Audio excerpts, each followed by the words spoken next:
好多香港人都有個習慣買菜一定要去街市，覺得街市嘅東西新鮮實惠放心。但你有冇想過有些你每星期都在買都在吃嘅食物，其實暗藏咗會直接鑽進你腦袋裏的寄生蟲，不是危言聳聽，是真實發生過嘅事。有位50多歲嘅伯伯，平時身體還算不錯，就係喜歡吃魚生淡水魚，老婆每週都去街市買新鮮嘅回來做。後來一開始頭痛，起初以為是血壓問題，去看醫生照腦，結果影像上發現腦部有陰影，最後確診是寄生蟲感染，蟲卵已經進入腦部。醫生追問飲食習慣，才把問題指向那幾條新鮮嘅街市魚這件事。我當時聽到真的背脊發涼，因為這種吃法在香港太普遍了。很多人以為只要食物限上最新鮮，用鹽水泡一泡或者在滾水裏焯一焯就安全啦。但醫生一再強調，對於某些特定嘅寄生蟲嚟說，這方法根本不夠。有些蟲卵在高溫下依然可以存活，有些連鹽水都完全不怕。今日這部影片，我們就嚟認真講一講街市裏最常見、最多人買的5種食物，哪些藏有活的寄生蟲，吃錯了會有什麼後果，以及到底要怎樣處理才算安全。這些內容真的很重要，建議大家看完之後幫手轉發給身邊的朋友和家人，特別是家裡負責煮飯的人一定要知道。我們先說第5種螺肉，街市裏買的螺種類繁多，田螺、石螺、東風螺，很多人喜歡爆炒嚟吃，覺得夠鑊氣、夠入味。但螺類是一種非常典型嘅寄生蟲。中間宿主，尤其是淡水螺裏面藏有一種叫廣州管緣線蟲的寄生蟲。這種蟲的幼蟲進入人體之後，會直接穿越牆壁，隨血液循環走到腦部和脊髓，再引起嗜酸性粒細胞性腦膜炎，也就是俗稱嘅腦膜炎。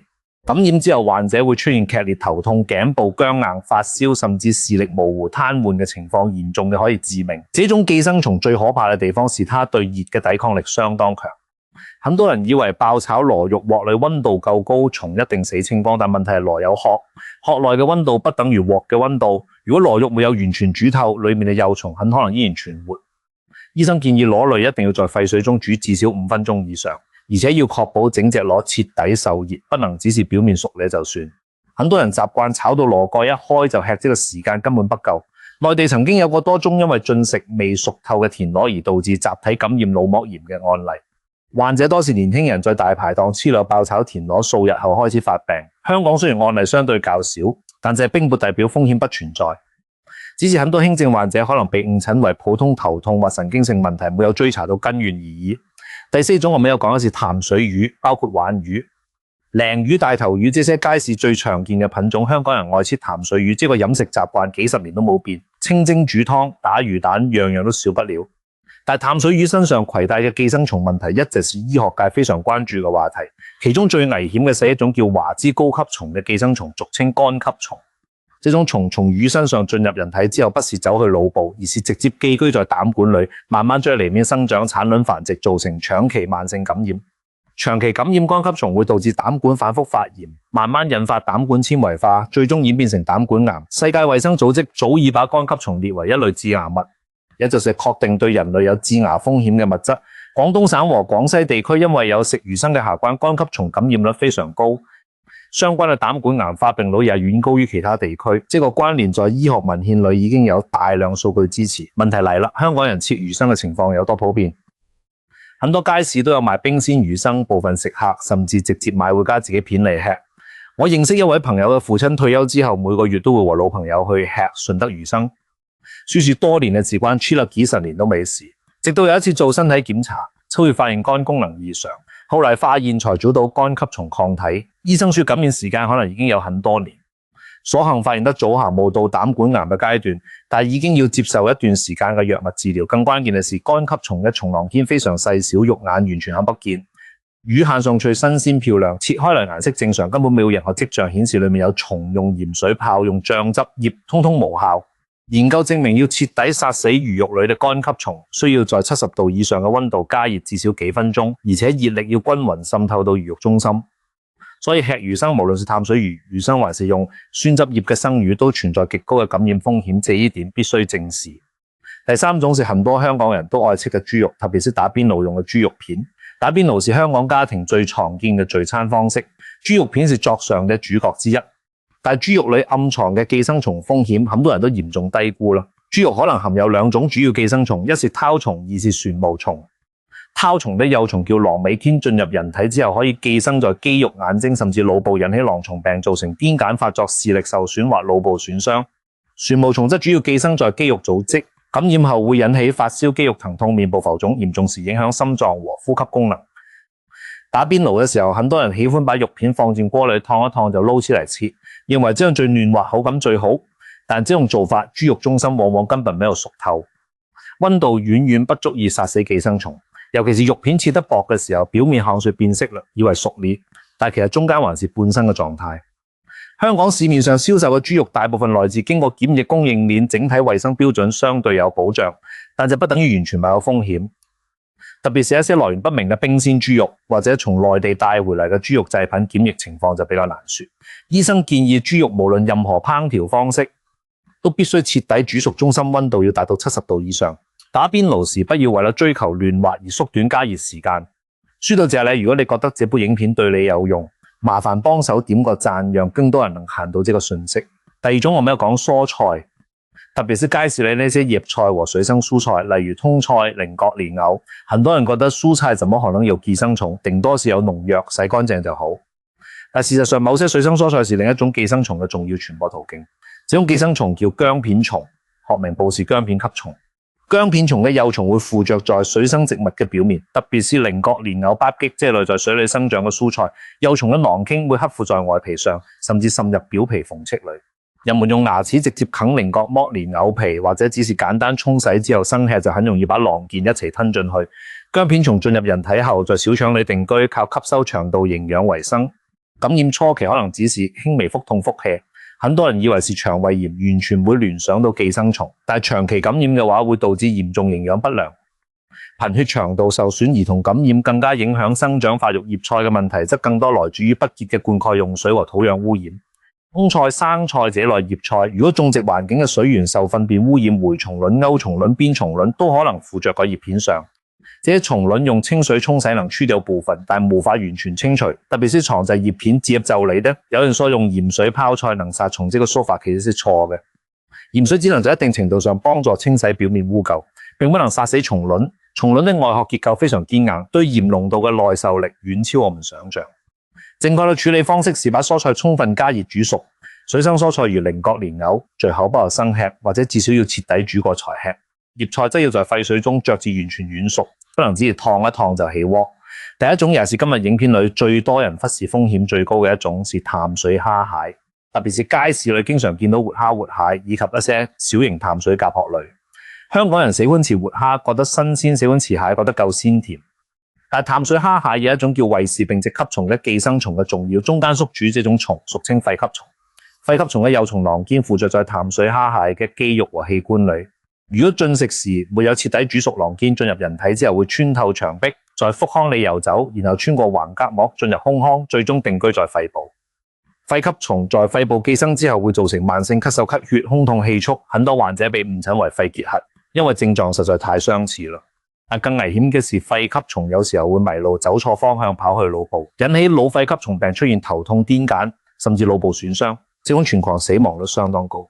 問題不只出在生吃上面，有些人認為用酒醃蝦，比如醉蝦或者用薑醋醃蟹就可以殺死蟲囊，但這完全是誤解。酒精和酸性物質對蟲囊嘅殺傷力非常有限。研究顯示，肺吸蟲囊莖在酒精溶液中可以存活相當長時間，完全不足以達到殺滅效果。同樣地醃製過嘅蝦蟹，只要沒有經過充分加熱，裡面嘅寄生蟲依然有活性。廣東省和福建沿岸地區因為有食醉蝦、生醃蟹嘅傳統，肺吸蟲病嘅發病案例一直存在，醫學文獻裏有大量相關記錄。香港雖然監管相對嚴格，但街市裏的淡水蝦蟹來源多樣，不能掉以輕心。講到這裡，我想特別說一件自己嘅經歷。我有一段時間非常喜歡在街市買活蝦回來做白灼，覺得夠新鮮，味道好。有一次買了一批個頭很大的淡水蝦作嘅時候，時間比較短，因為不想喐之變老。吃完過了幾天，開始感覺肚子不舒服，去看了醫生。醫生當時說是腸胃炎，給了些藥。就算後來機緣巧合，跟一位做傳染病研究嘅朋友聊起，他聽完就問我有沒有吃過半生嘅淡水蝦蟹，叫我去做個糞便檢查。檢查結果雖然沒有發現蟲卵，但那次經歷讓我對這個問題真的上了心，開始認真查資料，才發現這個問題遠比我想象嘅嚴重。從那以後，不管買什麼蝦，我一律着到全熟，時間寧可長一點，肉質老一點都不值得冒這個險。說完5種食物，我們來整理一下幾個最關鍵的誤解。因為這些錯誤做法在香港家庭裡實在太普遍了，不說清楚，很多人會繼續犯。第一個誤解是用鹽水洗菜或者泡肉就能殺蟲。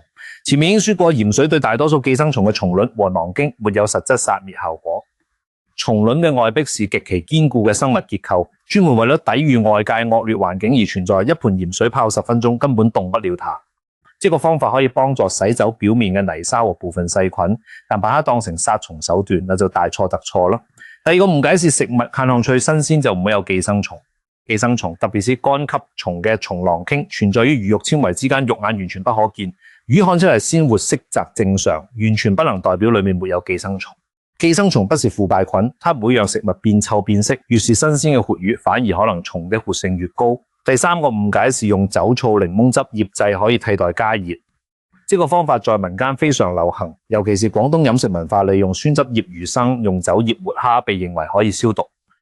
但醫學研究嘅結果是很清楚嘅，這些方法對寄生蟲囊菌基本沒有效果，要徹底殺死食物裏嘅寄生蟲，唯一可靠嘅方法是充分加熱，或者些深度冷凍，比如在零下20度冷凍24小時以上。有些人會問啦，超市賣嘅那些急凍海鮮安全嗎？如果是海水魚，比如三文魚，經過嚴格嘅低溫處理，風險會低很多。這也是為什麼正規日本料理餐廳嘅刺身使用嘅都是經過處理嘅海水魚，而不是淡水魚。但淡水魚嘅情況不同，淡水環境裏的寄生蟲種類更多，處理要求更嚴格。一般來說，不建議生吃任何淡水魚類，不管是冰鮮還是活魚。一點很多人忽略，就是處理食材時的交叉污染。切過生淡水魚的刀和砧板，如果沒有徹底清洗，再用嚟切其他食材，蟲卵和囊菌可以直接轉移。特別是家裏負責煮飯的人，切魚之後習慣用手直接處理其他食材，或者同一塊砧板切完魚又切蔬菜，這種行為在不知不覺中製造了很大嘅風險。醫生建議處理生肉和蔬菜要使用不同嘅砧板和刀具，處理完生嘅肉類和水產之後要徹底洗手。另外要特別提醒家裏有小孩嘅朋友，小朋友嘅免疫系統發育還不完全，對寄生蟲感染嘅抵抗力比成年人低，而且感染之後嘅症狀更嚴重，影響發育。很多家長覺得給小孩切些魚生是補充蛋白質的好方法，但淡水魚生這個風險對小孩來說真的不值得冒。寧可選擇海水魚經過足夠高溫烹熟之後給小孩吃更加安全。說到這裡，我想再幫大家總結一下今日提到嘅幾種最高風險做法。這些都日常生活裡很容易犯但後果很嚴重嘅錯誤。吃未煮熟的螺類，生吃或者半生吃淡水魚，打邊爐時豬肉片只燙一燙就吃，生吃水生蔬菜特別是菱角，以及用醉蝦或者醃製方式處理淡水蝦蟹群沒有加熱。這5種做法每一種都對應着真實嘅寄生蟲感染風險，都有醫學案例記錄在案，不是誇張，不是危言聳聽。香港人對食物新鮮程度非常講究，這是很好的飲食文化，但新鮮不等於安全，這兩件事不是同一個概念。很多時候食物對人體嘅危害不是來自腐敗，而是來自隱藏其中我們看不見嘅東西。寄生蟲就係其中一個典型例子。我們在街市買菜，看到活跳跳的蝦、新鮮嘅淡水魚，心裡是放心嘅，覺得這就是最好嘅食材。但這部影片想告訴大家嘅是放心嘅感覺，有時候需要配合正確嘅知識和處理方法，才能真正落地，光靠感覺是不夠嘅。如果你今日看完這部影片，能改變一個飲食或者處理食材嘅習慣，這部影片嘅目的就達到了。特別是家裏負責煮飯的人，很多時候食物安全嘅第一道關卡就是在廚房裏那幾分鐘，多煮2分鐘，多加一個步驟，可能就是保護全家人健康的關鍵。最後想說，這類關於飲食安全嘅信息在香港其實流傳得不夠廣，很多人根本不知道街市裏這些常見食材背後嘅風險。如果你覺得今日講嘅內容對你有用，請幫手點讚。